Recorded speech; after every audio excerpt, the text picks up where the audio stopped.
Happy Hanukkah!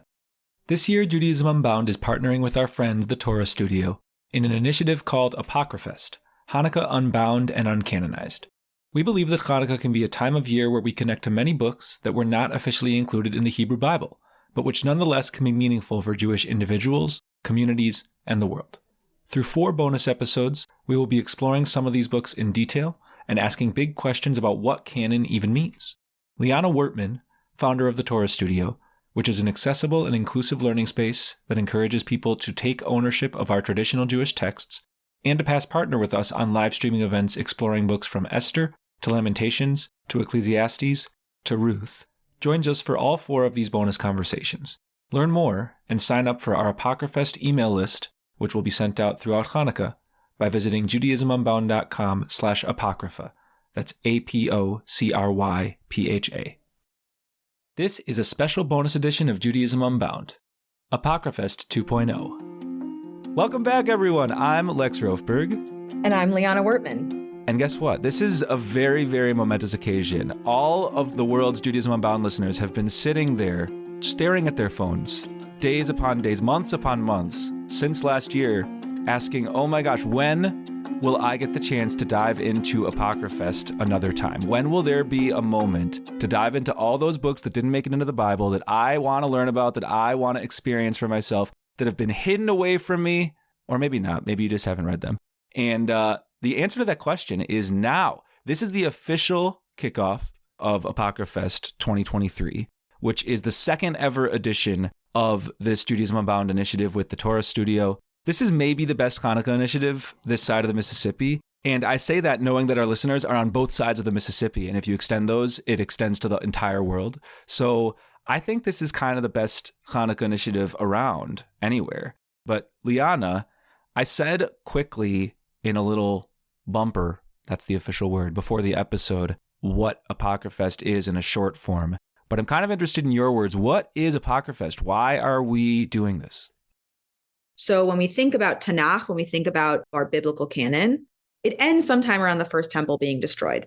But lots more was written by Jews in the Second Temple period, and we did not add some of those things in. But that does not mean that they didn't make their way into our traditions and into our lives. And the biggest example that we have of Apocrypha making its way into our tradition is Hanukkah. Because the story of Hanukkah takes place sometime in the 100s before the Common Era, way after the canon was closed. But we celebrate it all of the time. And we know this story originally from the book of Maccabees, the first and second book of Maccabees, which are written in very similar styles to a lot of the books that we're used to. But because it was written so late, did not make its way into Torah. It has, however, made its way into Catholic and some Christian Orthodox canons. But we play with it in this weird space where the book is not read by us regularly, but the holiday that's within it is celebrated by us. And we wanted to explore what knowledge exists for the Jewish people just outside of our traditional scope, the ones that have influenced Jewish life and influenced Jewish culture or responded to Jewish life and Jewish culture that we do care about and carry with us, even when they don't get as much attention. And so Apocry-Fest is an opportunity for us to dive into what these books are, how we can learn from them, and what wisdom we can carry with us from these texts that our ancestors gave us. I love it. I like the way you closed that with the text that our ancestors gave us. That's a really spicy phrase because, like, our ancestors didn't quite sort of give us these texts. I mean, they did and they didn't. And I want to think about who our ancestors are. Maybe some ways that we are taught to think about that phrase and ways that I would propose we change that. So I think when a lot of us talk about Jewish ancestors, you could go to Genesis and say, okay, Abraham and Sarah, first people marked as in some way being the initiators of what would become later Jews. They're Israelites. I mean, the Torah doesn't really talk about Jews. It talks about Israelites, but roughly that's what people tend to mean when they're talking about ancestors, like a group that traces back to Abraham and then I guess more precisely to Isaac, because, Abraham has Ishmael too. And then there's folks who are Muslim who trace themselves to Ishmael. But later on, when we talk about our ancestors, I'm doing air quotes, ancestors usually when we're talking about folks not in like the Bible, that I think people do mean like folks that are talked about in the Torah: Abraham, Isaac, Jacob, Sarah, Rebecca, Rachel, Leah. I'd throw in Zilpah and Bilhah, the maidservants, a little spicy there. They are, in fact, ancestors of 4 of the tribes that would become the 12 tribes. Not everybody names them all the time. But later, we tend to mean like rabbinic Jews. When folks today talk about like, my ancestors did X, Y, or Z, I think they usually mean rabbinic Jews. A Jewish institution talking about what our ancestors have done, often they are centering Ashkenazi Jews from Central and Eastern Europe. That's not always true, but like that is, I think, the most common set of ancestors we are thinking of when we talk in like a non-specific generalized way. All of that is questionable. I am somebody who sees myself as an heir to Judaism in a grand sense of whatever the heck that word means. And that's actually not just rabbinic texts. It's not just the people and places that my family spent time in, which does happen to be Central and Eastern Europe. It's much more than that. And the reason why I say our ancestors didn't really give us these Apocrypha books is that they chose to center other books. They being sort of our most recent, the last bunch of hundreds of years ancestors. My ancestors a couple thousand years ago, for all I know, they loved these books of the Apocrypha. There is evidence that people during the Second Temple period, and even afterwards, even a long while afterwards, were very interested in these books, but we somehow pretend that they weren't because later Jews sort of excised them from, quote unquote, the canon. That doesn't mean that they were never important to many groups of Jews, and so I actually think it's a rehabilitative effort. It's a way to make right a historic wrong, which is that we've excised some really good stories, and now we can claim them back. Maccabees is a great example because that's sort of the one example of an apocryphal book that we have actually been gifted by our ancestors almost across the board. Almost all Jews did receive that general narrative, even if they didn't know the whole story. They received Hanukkah as a holiday. And so we can cherish that, but we can also use it as a launching off point into looking into the books that we were not gifted. When I say ancestors, there's such a tradition of rabbinic Jews who made those calls for what made its way into canon or not.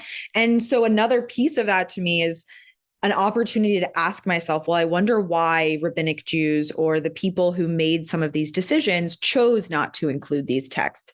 And those are going to be parts of our conversation throughout this series, because sometimes we'll be confused as to why these didn't make their way into our text, and sometimes we won't be. And I think there's something really interesting about the idea that our ancestors were trying to give us something, and we don't know which ones they were, right? Everybody was trying to put forward something that made sense to them in the moment, and now we get to try to make sense of them from here on out. And as we look at the book of Maccabees, the books of Maccabees, to start off with as our kind of centering of Apocry-Fest, we have an opportunity to actually really see right off the bat some of the things that our ancestors might not have wanted to include. We can see things that they did not want us seeing and why they wanted to take Maccabees out of our canon. And I think part of it is it's a very complicated story, and it's not as simple and easy as the story that we tend to tell ourselves and tell each other about the story of Hanukkah. And the story of Hanukkah that we tell each other, I don't know that there is a specific place that we get that from, right? It's an amalgamation of lots of different interpretations of the story of the book of Maccabees. But I'll start off by naming one of the biggest issues that we tend to see in the book of Maccabees that helps us understand why the rabbis might not want it to have centered it, was because these Jews who were living in the Second Temple period, their rebelliousness to save the temple was to break Shabbat, right? That's a classic moment in the book of Maccabees, is that they are in a dangerous situation and Shabbat comes along and they have to ask themselves, well, can we fight on Shabbat? Can we protect ourselves and defend ourselves? And they make the decision to fight on Shabbat, to break the Sabbath. And when I imagine the rabbis reading that, the rabbis who no longer have a temple, and as Abraham Joshua Heschel says, Shabbat is our palace in time, right? It is our temple in temporal time. They would not like to imagine that we can just break Shabbat to fight. They don't want to think about the laws as being what gets to be messed around with. And so we have this story of Hanukkah where it doesn't look like the kind of Judaism we wanted to build out into the world. So we saw these people who were making decisions. By the fact of not having it, we can actually think about what kind of stories they wanted us to be thinking about, which is in the sense that we're talking about, a little frustrating because it's hard when someone takes away from you the opportunity to learn a lesson from a book that is part of your heritage, but is also in its own way an opportunity for us to understand them in a way we wouldn't have if they had included it. I think that's a really important set of points, and just shining a light on the ways in which the Book of Maccabees was controversial, and whether or not it would make the canon was like a live question. And in that case, it's this interesting, rare, like both and answer, because the answer to does Maccabees make the canon according to like Jewish history up until now, and when we and a bunch of renegades recenter it, is that it was not canonized. But if your definition of canon is not just texts that are part of the Hebrew Bible, if your answer to it is like which stories were made central, canonized in like a different kind of sense, then it was canonized. Now, the words weren't canonized. We took sort of, I don't know, the spirit of the book. You could argue whether it's the authentic or inauthentic or whatever spirit of the book, but we took elements of it, made a holiday from that, but said, don't really look at the words. Don't look at the actual book. That's not the point. I think that that's like a really interesting move. I actually don't hate it.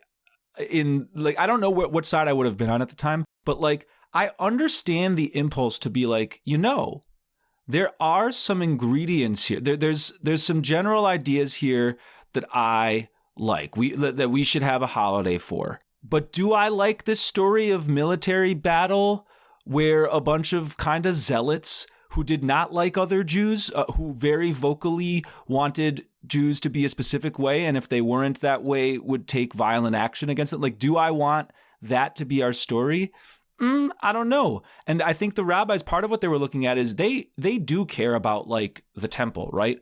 But the way they talk about the temple is very much this nostalgic past tense thing of like what it symbolized. And I think the fact that the Book of Maccabees is about not the temple as a nostalgic thing to remember, but like as a reality, as like we have this now. And then at the end, there's like this group, this family, the Hasmoneans, that are running the show, and where the temple is like an embodiment of sort of a sovereignty.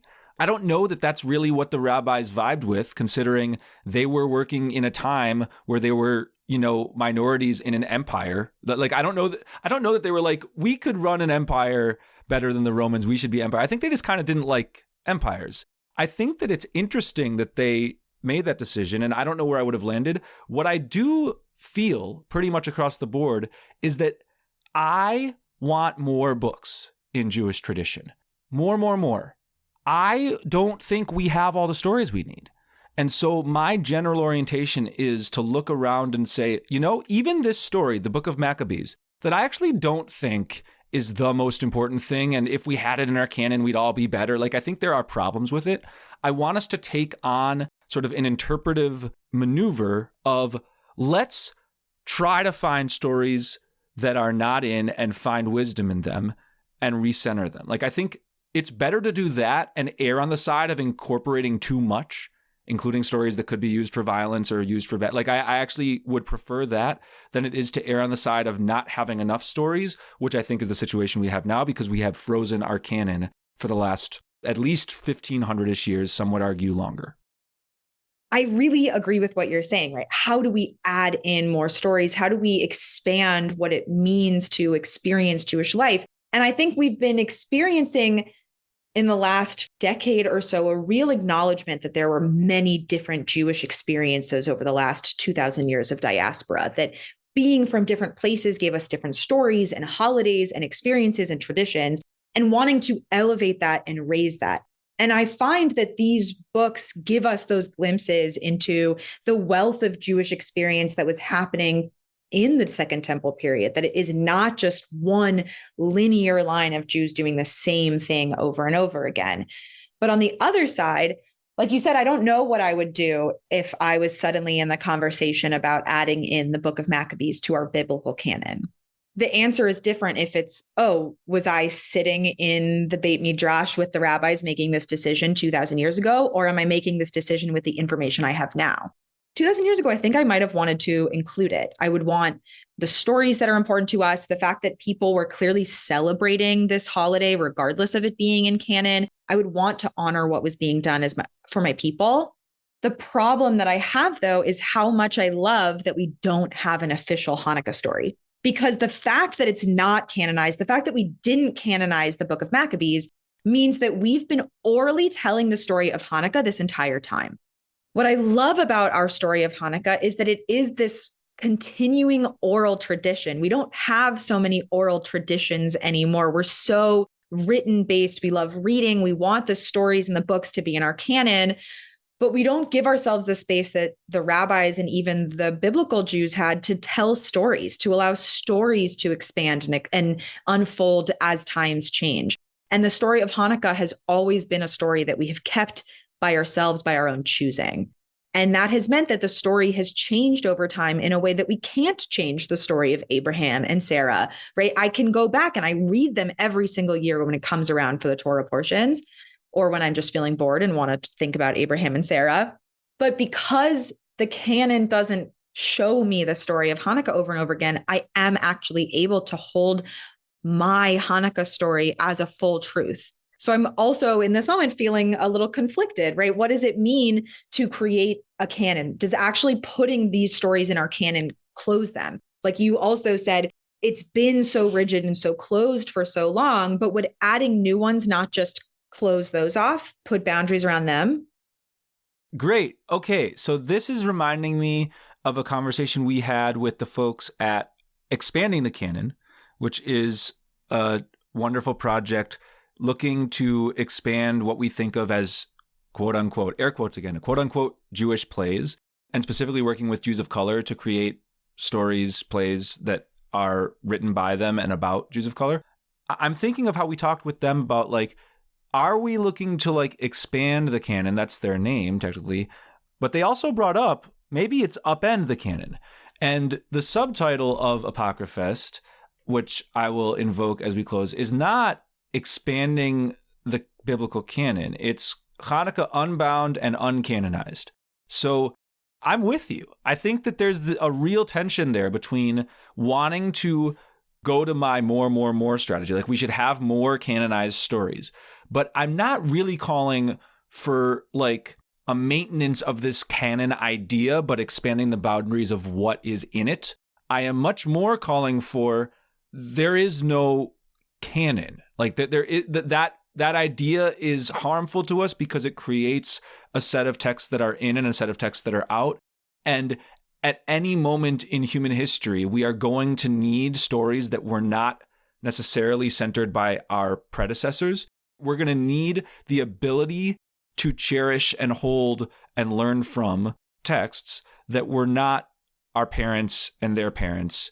And so I want us to have a really permeable sense of what is an authoritative Jewish text and really kind of discard the notion of authoritative generally and more go with like, these are texts that we can learn from.